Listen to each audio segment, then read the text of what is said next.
See, anyway, there's a multiple parter, I guess, but yeah, so we don't have a gigantic file that's basically, again, just like it was before, 50 minutes was a huge gigantic file, and I was like, wow.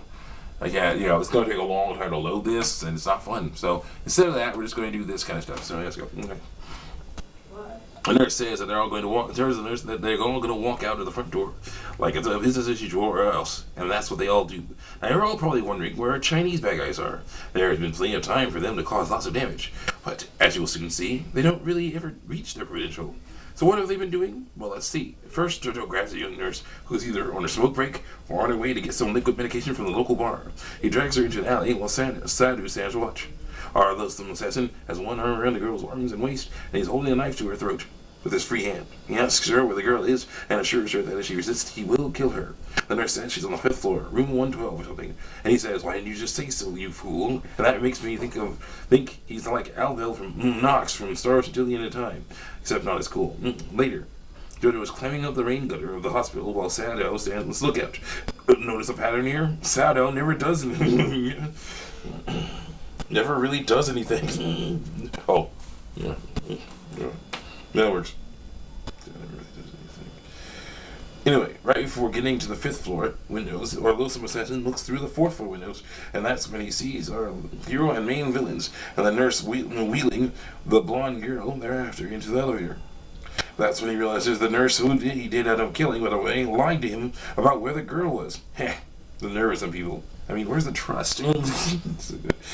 And in true crappy villain fashion. By the time Jojo was able to shimmy down all 4 floors of rain gutter, our hero and main villains have already filed into the ambulance and are long gone. Our loathsome assassin tells our layabout loser the bad news, and they have no choice but to go back to Pearl and figure out another way to get to the girl before it's too late. And you see what I'm seeing? When I said it feels like they're always one step behind. It's not over yet, my friends. Although, all throughout this book, these guys are going to do things that will make you wonder why they're even in this, in here.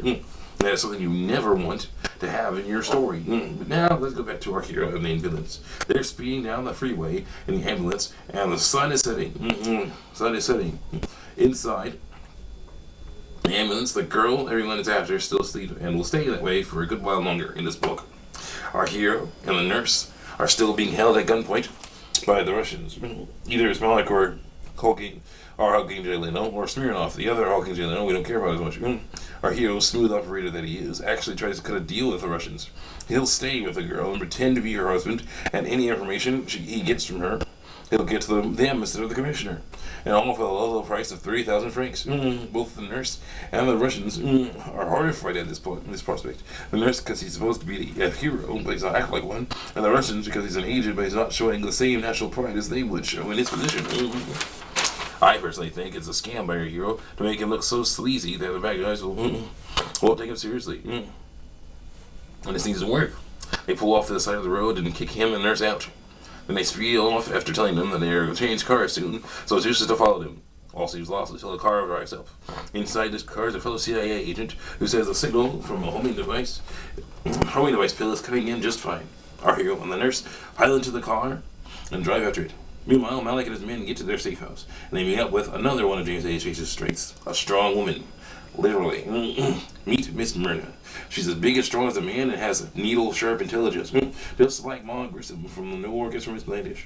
Or was it Grissom? Yeah, Grissom's easier to say. And another good thing about her, she and Malik don't get along. She instantly asks him if he was followed, which ticks him off so much that he loses his cool. He angrily assures her that that's impossible and to mind her own business, and she, ignoring him, suggests that he gets rid of the car. They came in just to be safe. Our hulking J-Leno takes it well. "This is my operation. Look after the woman. That is your job." The two henchmen carry the girl past them and up the front steps at this point. Our She-Hulk, realizing that further arguing is useless, is like, whatever, turns and follows them into the house. Malik, realizing that she's right, takes Smirnov, and they go and get rid of the car. I would have loved to see more banter between these two strong yet different characters, but instead we have to have a page time dedicated to our useless villains. But enough about that for now. Let's talk about play-by-play CIA style. Our hero and his friend park the car a few blocks away from the Western house and call the commissioner to update him on what's going on. He is naturally ticked off while losing the girl, but he calms down a bit when they tell him they're going to get her back. They hang up at the cell phone or whatever it was and grab their gas guns and gas masks. Nurse Judy wishes them good luck, and then they run over to the house. Our hero easily knocks out on the guy standing watch outside. Then they bust down the front door and burst down some doors and spray the gas in. And they knock out gas in. Okay, it's called paralysis gas. It basically does the same thing. So I'm going to call it knock out gas from now on. Now, Malik and Smirnov aren't back yet, so the only one still awake and able to defend the place is Myrna. She hides behind the door of the girl's room, holding a wet cloth over her nose and mouth with one hand and a small gun in the other. Our hero steps into the room, not realizing she's behind him with a gas gun. The gas comes in too, causing her to cough before she can aim at him. He whirls around and lunges at her. She fires the gun, but it's too late. He's already grabbed her wrist, so the only thing she shot was the ceiling. With our She-Hulk pressed up against the wall, and our hero against the wall, our hero busies himself with trying to get the cloth out of her face with his free hand. In desperation, she lets go of the cloth and punches him in the jaw. That knocks him off of her, but now the gas can do its work. She takes 2 steps toward him, then falls over. And that's it. That's her last scene. It's not like she's dead or anything, but we never see her again. And that, as far as the last stands go, hers is nowhere near as cool as Ma Grissom's. But with her defeat, possession of the still sleeping beauty goes back to our heroes, who quickly hurry her down the stairs and out to the car. What time we got? Go good. They put her into the back seat with Nurse Ginny and drive away. See, this could have been a really good story. This could have been a good story. Our heroes are awesome. Our main villains are awesome. And now we have to talk about stuff that's not awesome. Our minor villains, ladies and gentlemen. Instead of seeing more awesome stuff happen with our heroes and main villains, page time is wasted with describing how our loathsome assassin, layabout loser, and pearl before swine talk to their boss. Find the commissioner's Chinese contact, have Pearl convince him to bug the commissioner's office, or risk his rich friends seeing incriminating photos of him. She's in them too, but he's the only one you can recognize. Then describe how he went to the office, flirted with the secretary, talked to the boss, then placed the bug under his desk while he wasn't looking. They ran off to his vacation home so he wouldn't get caught. And then they have another meeting to discuss what they got from a bug and what they need to do to the Chinese contact now that he's outlived his usefulness. They then put their plans into action. The loathsome assassin and the layabout loser will go to where the girl is, and the Chinese boss will send the perfect assassin to deal with the Chinese contact. Yes, we were introduced to yet another Chinese bad guy, but interestingly, her mission has the best outcome of all the Chinese bad guy missions in this book. She drives her little car over to the contact's vacation home, because they obviously know where it is, and gets out. She walks up to his door and knocks. As soon as he opens the door, he's mesmerized by her beauty, and notices that she's carrying a briefcase commonly used by door-to-door salesmen. He asks her what she wants, and she tells him that she sells little boxes of detergent, but hasn't had a great day. She begs him to buy a few boxes so that he doesn't have to go back to her boss empty-handed. Smooth operator that he is, he says he'll buy all of them because he's rich, and that he should come inside and talk for a while. She seems to accept his offer and gives him the briefcase. As soon as he gives her the money, she decides to leave suddenly, despite his protests. Feeling defeated, our Chinese contact closes his door and puts the briefcase on his living room table. Maybe my cleaning lady can use it, he says to himself. He then decides to call one of the girls he met at a club, with the hope that she'll help them forget about what has happened. As he begins to dial her number, the briefcase explodes, blowing out all the windows and killing him instantly. Yay for you guys. Now, if you'll excuse me, I'd like to get back to the actual main plot of the story.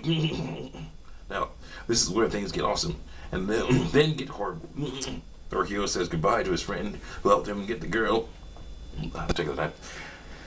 I'm to get the girl out of the Russian safe house because he's on to some other assignment. And then he says hello to his boss's vacation home. He'll eat with tasty food and drink and a butler to serve it all. The still sleeping beauty is carried in, and our hero and the nurse make themselves at home. Things look good from his point of view because not only is the place like a fortress, there are 6 U.S. Army guys patrolling it with the M16s. And there's a police dog too. A frontal attack will be suicide. Unfortunately for our hero, that is not the only attack option there is. After calling the commissioner and giving him an update on the girl is still asleep but everything else is awesome, the commissioner tells him that he better do his job When the time comes, and then asks about the nurse. Is she pretty, Garland? Oh, I see. You worry that she'll seduce me. Well, don't. She's about 50 years old, 50 with years old, with 3 double chins. He hangs up the phone, and our hero and the cute young nurse burst out laughing. When they calm down, he notices that she's still wearing her nurse's uniform and has a swimsuit with her. So he sends her into town with the butler. Gotta get it. Gotta get it. With a butler so they can buy supplies and get some nice things for her to wear. And as the story goes on, you'll see that she's actually starting to fall for him. And crazier still, he's starting to fall for her. This is why I like this part of the story. Our suave, smooth operating hero has been a girl that's stirring up real emotions in him, especially when she dyes her hair blonde like her Sleeping Beauty in an effort to make him like her. He tells her that she looks great, but he liked her before she became a blonde. He then asks how the Sleeping Beauty is doing, and Nurse Jenny says she's fine, but then she says, "You're far more interested in her than you are in me." And he says, "Well, she is my wife." You see, a nice spy love triangle is developing here. Now all we need is the Sleeping Beauty to not be sleeping anymore, and and it will be complete. First, we have more crappy villain time with our Muslim assassin and Lambot loser.